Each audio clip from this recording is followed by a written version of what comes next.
What if I told you that the gods of ancient Mesopotamia, Enlil, Enki, and Anu, are being worshipped again today? In a world dominated by modern religions, one movement is turning back the clock, reviving a forgotten spiritual path from over 4,000 years ago. This is the story of Zuism, a modern resurrection of Sumerian faith and ritual. But is it sincere spirituality, or something more controversial? Please ring the bell icon and subscribe the Turkish Odyssey. It's free. Your support is gratefully appreciated. Let's continue to our fantastic story. A fascinating phenomenon has emerged in recent years, capturing the attention of scholars and spiritual seekers alike. We are witnessing the modern resurgence of Zuism, a spiritual path with roots stretching back millennia.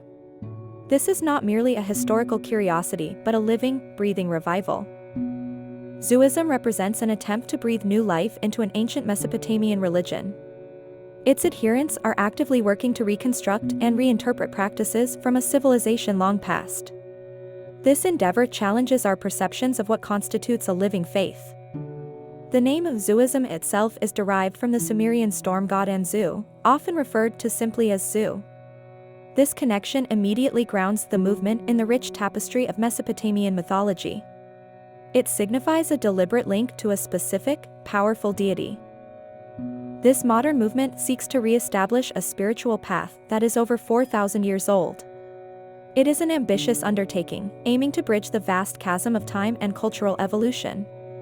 The very idea of such a revival is profoundly thought-provoking. Zuism's roots delve deep into the Fertile Crescent, the cradle of civilization. Its foundational principles are based on the intricate belief systems of the Sumerians. This ancient culture laid much of the groundwork for subsequent human development. The Sumerian civilization is renowned for its groundbreaking innovations.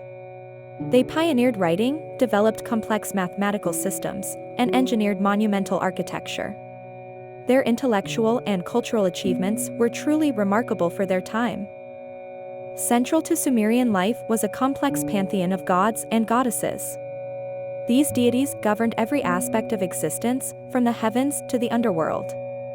Their stories and attributes formed the bedrock of Sumerian cosmology.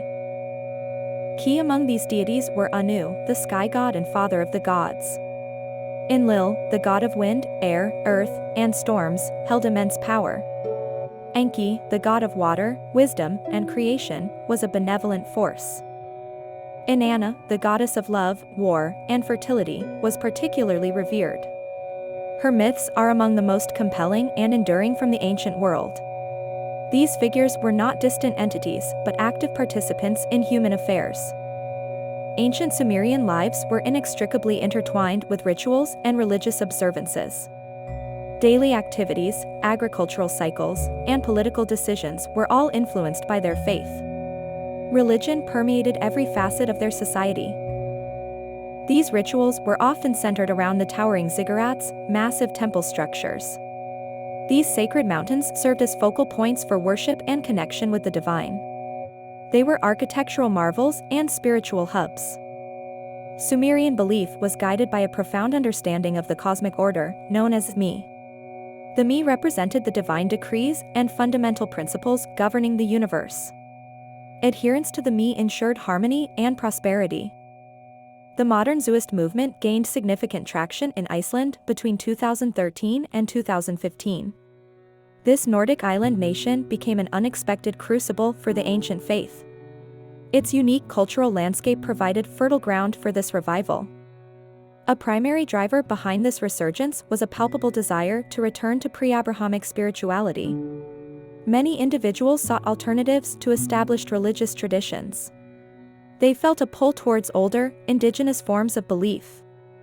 A strong motivation for adherence was a deep connection with nature. The rugged, pristine landscapes of Iceland resonated with the ancient Sumerian reverence for the natural world. This spiritual affinity became a cornerstone of the movement. Furthermore, many sought to find meaning in ancient wisdom, believing it held timeless truths. They looked to the past for guidance in navigating contemporary challenges. This quest for meaning transcended mere historical interest. A dedicated group of individuals spearheaded the Zuist movement in Iceland. They were passionate about their vision and committed to establishing the religion legally. Their efforts were instrumental in its public emergence. This group successfully sought and achieved official recognition for Zuism as a religious organization.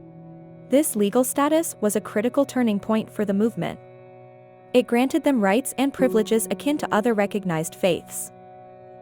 Modern Zuists engage in a variety of practices, including rituals and prayers.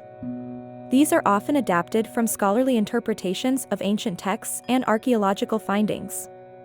The aim is to create meaningful contemporary expressions of the faith.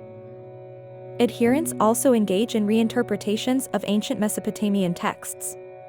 They study these foundational documents not just as historical artifacts but as living scriptures. This process involves deep textual analysis and spiritual reflection. Texts like the Enuma Elish, the Babylonian creation epic, are utilized for spiritual readings. This epic describes the creation of the world and the rise of Marduk. It offers profound insights into Mesopotamian cosmology and divine order. The Epic of Gilgamesh, one of the oldest surviving works of literature, is also central. Its themes of mortality, friendship, and the search for meaning resonate deeply. It serves as a source of wisdom and ethical guidance for Zuists. These ancient narratives provide a framework for understanding the human condition. They offer archetypal stories that speak to universal experiences. Modern Zuists find contemporary relevance in these timeless tales. The practices aim to foster a connection with the divine and the natural world. They often involve communal gatherings, seasonal celebrations, and personal devotion. The emphasis is on active participation and spiritual engagement. While drawing from ancient sources, modern Zuist practices are not rigid imitations. They are dynamic and evolving, reflecting the contemporary context of their adherents. This adaptability is key to their continued relevance. The movement's initial rise in Iceland was undeniably intertwined with significant controversy. Its rapid growth sparked public debate and scrutiny. The motivations of its adherents became a subject of intense discussion. A central contention point was the Icelandic tax system, which funneled funds to the state church. All registered citizens paid a church tax, regardless of their personal beliefs. This system had long been a source of public discontent. Zuism, with its newfound legal status, offered a compelling alternative to this system. As a recognized religion, it was entitled to receive a portion of these tax contributions. This presented a unique financial incentive. Consequently, the Zuist movement attracted a significant number of members seeking to redirect their tax contributions. Many joined not necessarily for spiritual reasons, but to protest the state church tax. This influx raised immediate questions.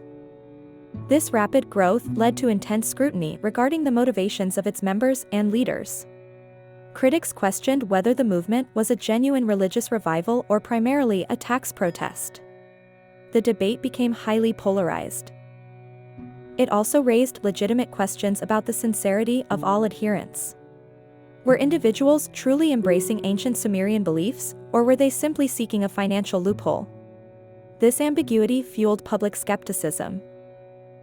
The debate ultimately centered on a fundamental question: was the Zuist movement primarily a protest against religious taxation, or a genuine spiritual awakening? The answer, for many, was complex and multifaceted. This controversy highlighted the intricate relationship between religion, state, and individual freedom. It forced a national conversation about religious pluralism and financial transparency. The Zuist case became a symbol of this larger discussion. The legal battles and public discourse surrounding Zuism underscored the challenges of defining religion in a modern secular state. It demonstrated how financial incentives can complicate spiritual pursuits. The movement became a flashpoint for these issues. Beyond the controversies, Zuism offers a compelling lens through which to view the human search for meaning. Its emergence highlights the enduring human need for spiritual connection. This quest transcends time and culture. The Zuist revival demonstrates the potential for ancient wisdom to resonate powerfully in the modern world. Ideas and philosophies from millennia past can still offer profound insights. They speak to universal human experiences. Sumerian cosmology, for instance, often emphasized a crucial balance between humanity and nature. This ancient perspective holds significant relevance in an era of ecological concern. It promotes a harmonious coexistence. The study of Zuism also demonstrates the profound role of ritual and myth in shaping cultural identity. These elements provide a shared narrative and a sense of belonging. They connect individuals to a larger collective history. Rituals offer structured ways to engage with the sacred and mark significant life events. Myths provide explanatory frameworks for the world and moral guidance. Both are vital components of human culture. The Zuist movement provides valuable lessons for contemporary society regarding religious freedom. It underscores the importance of allowing diverse spiritual paths to flourish. This includes even those that seem unconventional. It also prompts reflection on the nature of belief itself. What constitutes genuine faith, and how do we distinguish it from other motivations? These are questions that Zuism, in its modern form, forces us to confront. The re-emergence of Zuism reminds us that spiritual traditions are not static. They can be reinterpreted, revived, and adapted to new contexts. This dynamism is a testament to their enduring power. The story of modern Zuism challenges us to consider the enduring power of faith and belief. It illustrates how ancient spiritual currents can resurface in unexpected ways. The human spirit's quest for meaning persists across epochs. This phenomenon also highlights the complexities inherent in religious freedom in contemporary societies. Balancing individual rights with societal norms and financial structures is a delicate act. The Zuist case brought these tensions to the forefront. Ultimately, the Zuist revival points to the profound potential for rediscovering forgotten spiritual paths. It suggests that the past holds a wealth of wisdom waiting to be unearthed and re-examined. The journey of spiritual exploration is never truly over. Is Zuism a rebirth of forgotten faith or a modern critique of organized religion? Invite viewers to reflect and comment. Would you follow an ancient religion if it offered more connection, wisdom, and purpose? Subscribe to the Turkish Odyssey for more hidden histories, ancient religions, and spiritual rebirths across the ages. Thank you for watching. See you in the next adventure.